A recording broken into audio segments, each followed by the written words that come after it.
Okay, I'm going to start this video off by saying I'm sorry I didn't get it out yesterday. There was some technical, weird, oddity things that were happening with my recording software.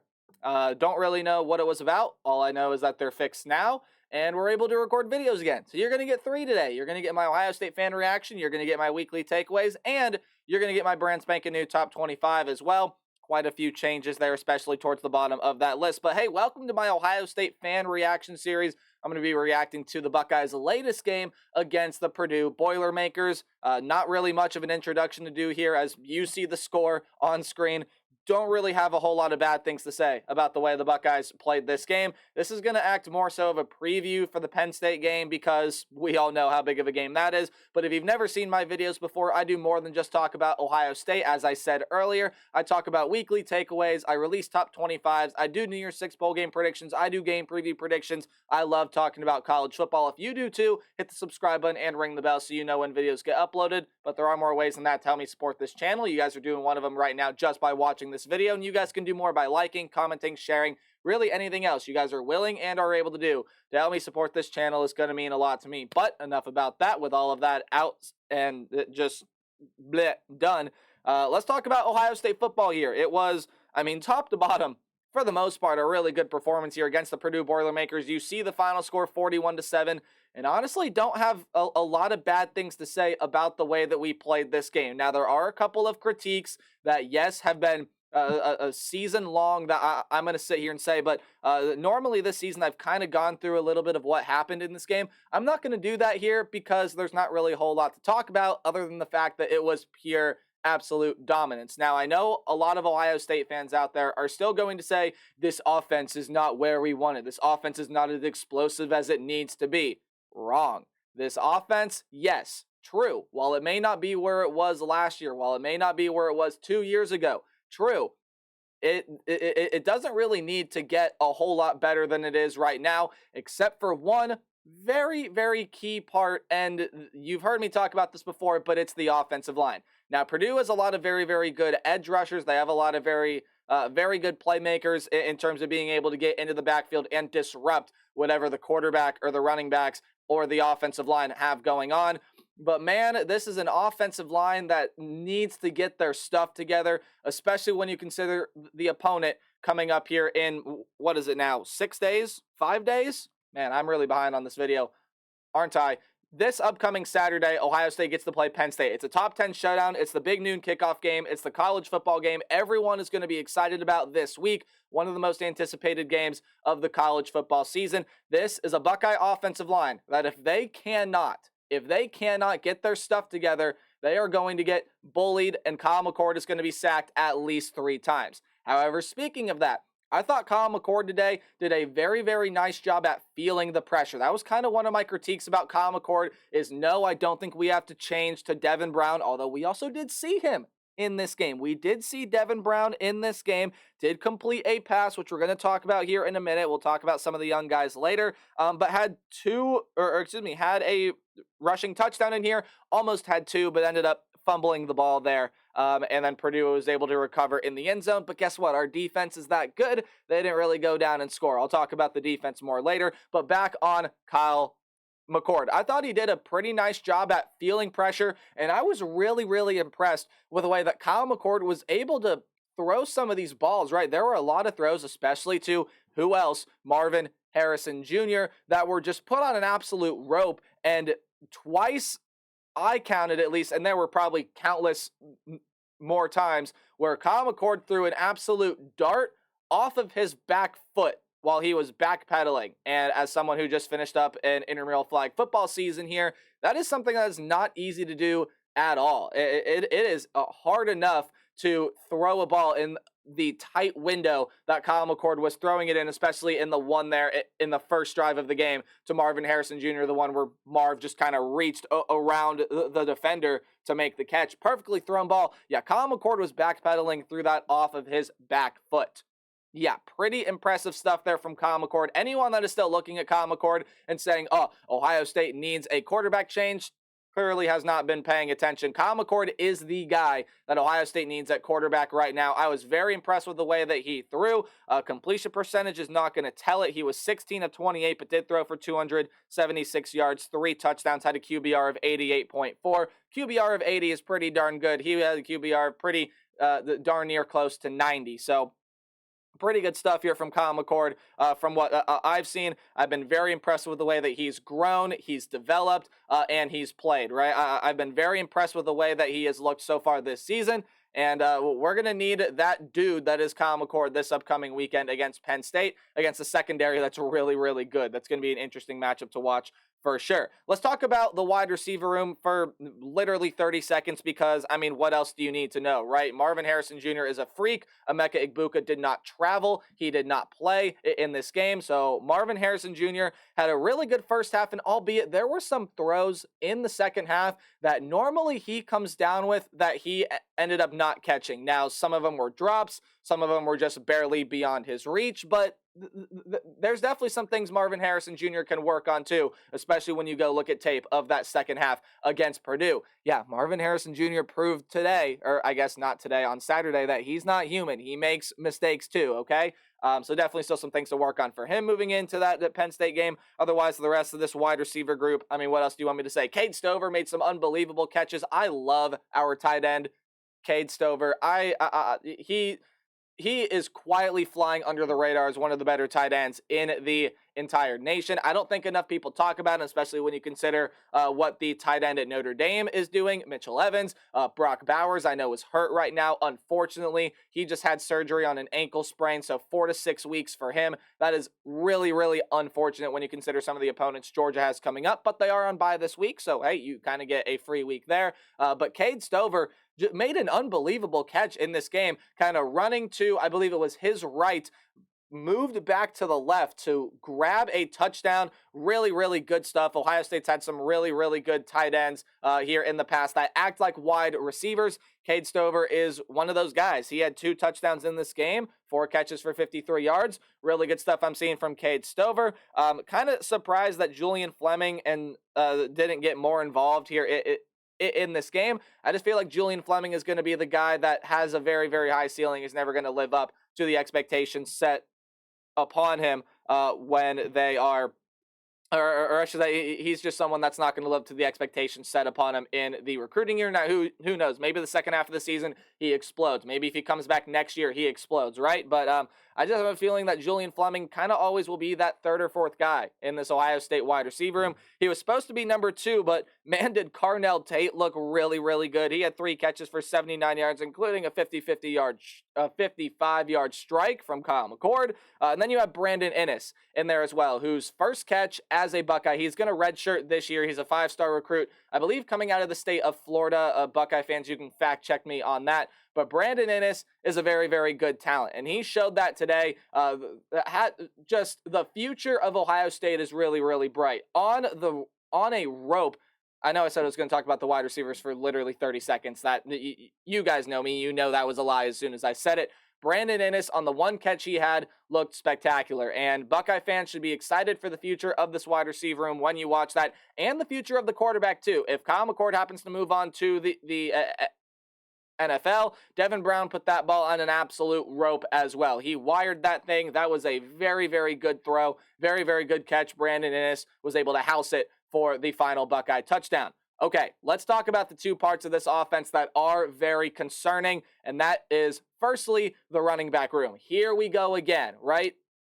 Buckeye fans, if you remember last year, this Ohio State running back room kind of had a weird little back and forth, right? So there would be 1 week that Mayan Williams wouldn't play and that Travion Henderson was healthy. And then it seemed like the very next week, Travion Henderson wasn't healthy and then Mayan Williams would play. And then you mix Dallin Hayden in there and all sorts of things, right? Well, neither of those former 2 running backs played in this game, and that's Travion Henderson and that's Mayan Williams, right? So neither of those 2 guys ended up playing in this game. Mayan Williams, I believe, had something with his leg. I can't quite remember. And then Travion Henderson, it's just kind of been this undisclosed injury over the past couple of weeks. Hopefully, he is healthy and ready to go by Penn State. You guys know the impact that he made against this Nittany Lion team last year. Ended up rushing for 2 touchdowns. That's going to be well needed in the game next week. But You want to talk about some guys that are running really well? I thought Chip Trayanum still was able to run pretty well. Did only have 6 carries there. Xavier Johnson had 5 carries, so he's kind of a wide receiver running back combo. Ended up running him in some plays. He averaged 7.8 yards per carry. Not a bad day for him.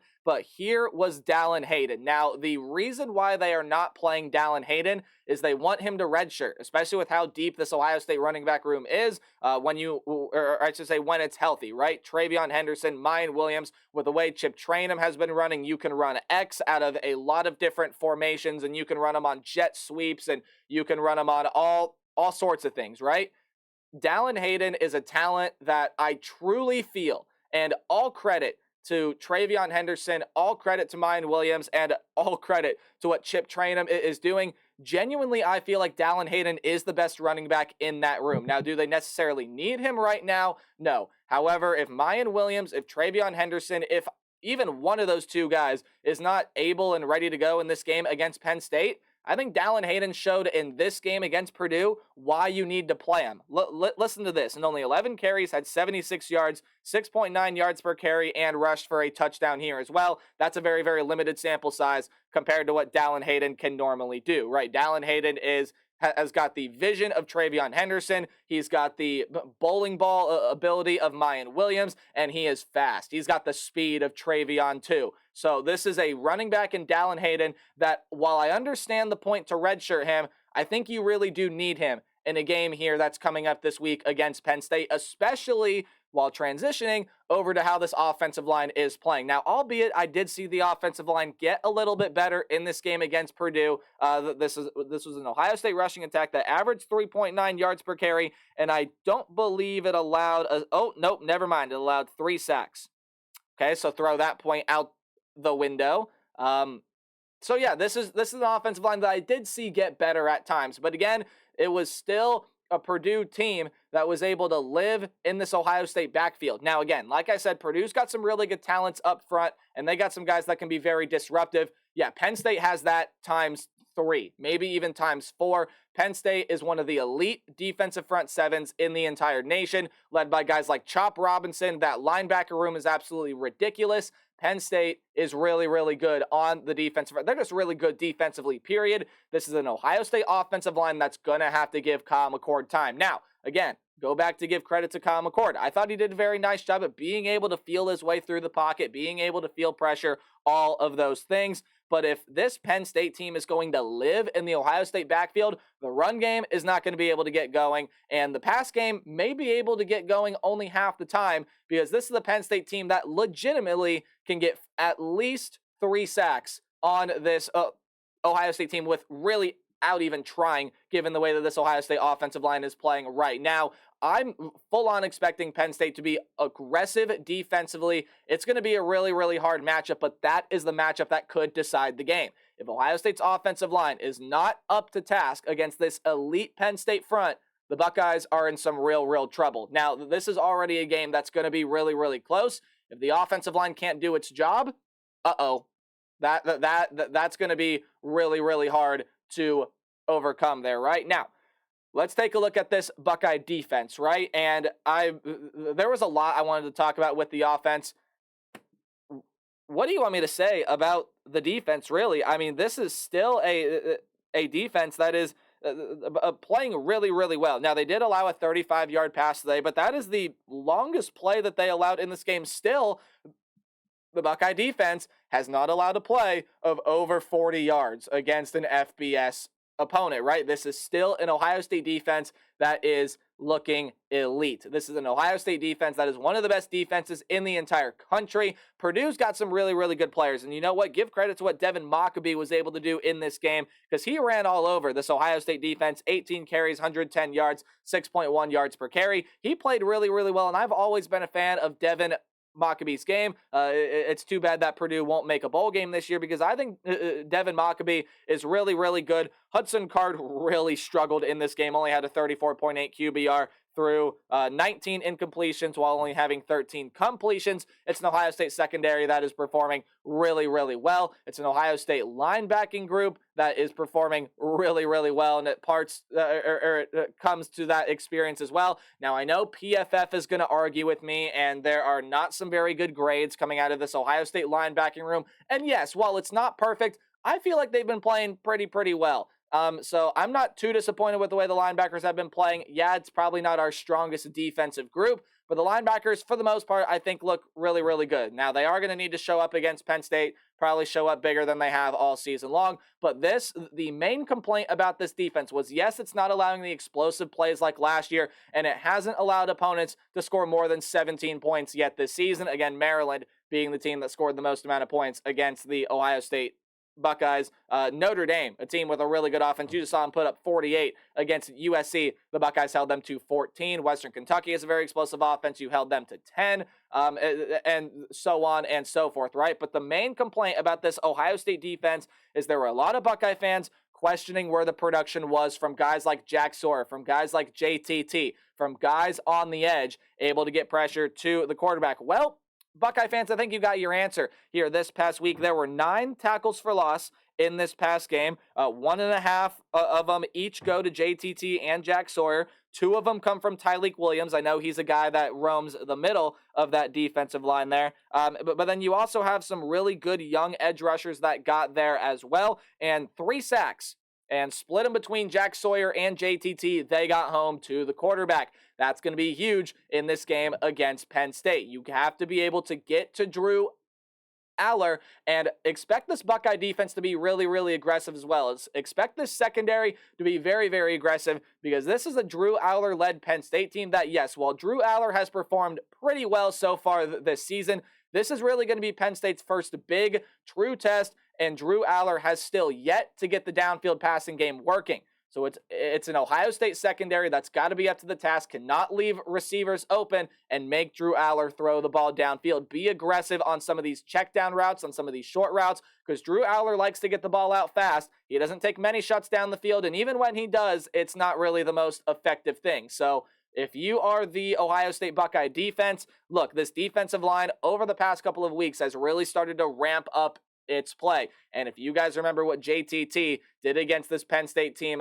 last year, well, I don't need to say any more than that, do I, Buckeye fans? Because we know what JTT did against Penn State last year. So, I mean, taking a look at this game here against the Purdue Boilermakers, can't really be too upset with the way that things played. And I've harked on it so much, I'll hark on it again. The offensive line has got to get better. Otherwise, this is a Penn State team that is going to absolutely feast in this Ohio State backfield. I thought Kyle McCord did a pretty nice job here at feeling pressure, at being able to recognize pressure. Again, he's making throws off of his back foot anyway, even when he's backpedaling. So there you go. Kyle McCord, I feel like, again, pretty solid option there at the quarterback position. He is going to be fine. Kyle McCord, I think, will be just fine. I think he's going to have a lot of good moments here in this Penn State game. I will be releasing a preview prediction video for the Ohio State-Penn State game on kind of the non-Ohio State fan bias, right? It's just looking at the facts and looking at who I truly believe is going to win the game. Because honestly, right now, it's a toss-up, especially with the way that Ohio State's offensive line is playing. I think Ohio State has Penn State beat in a lot of positions, especially in the wide receiver position. But let's hope that this Ohio State team can get healthy. Let's hope Travion is healthy. Let's hope Mayan is healthy. And if one of those two is down, hey, play Dallin Hayden, right? You can play in 4 games and keep your red shirt. So you should be able to play Dallin Hayden here in this game. It's a big spot. It's a big time moment for Dallin Hayden as well. They may end up needing him, but this is also an Ohio State team that needs Emeka Egbuka to get healthy. I haven't touched on it yet, but the availability of Denzel Burke is still in question. He's been one of the better members of the secondary so far this season. So this is definitely going to be a very interesting week of preparation. We'll see what guys are hurt, what guys are not, and it all is going to lead up to the big noon kickoff game in Columbus. Now, before I sign off the video, I know there are people upset that, why do you put a game of this caliber at noon? This should be a primetime game. Yeah, I don't really have a super strong opinion on that. I think it'd be nice if it was a primetime game, but this has been a big noon kickoff game more often than not over the past couple of years. So, I mean, I don't really see a huge problem with it. I mean, the football game is still going to be played. Obviously, it would be really nice if this was a game under the lights in Columbus. But hey, what are you going to do? So that's going to do it for my thoughts on this game moving forward against Penn State. There will be a preview prediction video. Can't wait to talk about this one. Can't wait to watch this one. I'll be nervous as hell, but it's going to be a fun game. Hey, my Ohio State fan reaction series, I react to every single Ohio State game. If you want to see more college football content, hit the subscribe button. But I'm signing off for now.